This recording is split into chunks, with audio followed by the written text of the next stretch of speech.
Залежнасць цеплаправоднасці ад роду рэчыва. Эксперыментальна дакажам, што ў розных рэчываў цеплаправоднасць не аднолькавая.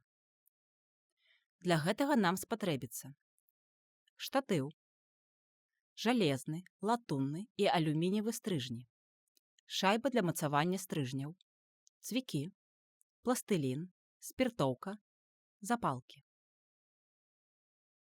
У шайбе, прымацаванай да штатыва, замацаваны 3 стрыжні – жалезны, латунны і алюмініевы.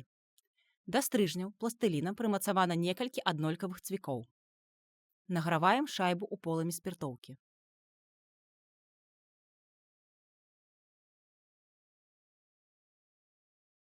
Вызначым паслядоўнасць падзення цвікоў. Спачатку падае цвік з латуннага стрыжня, затым з алюмініевага, потым з жалезнага.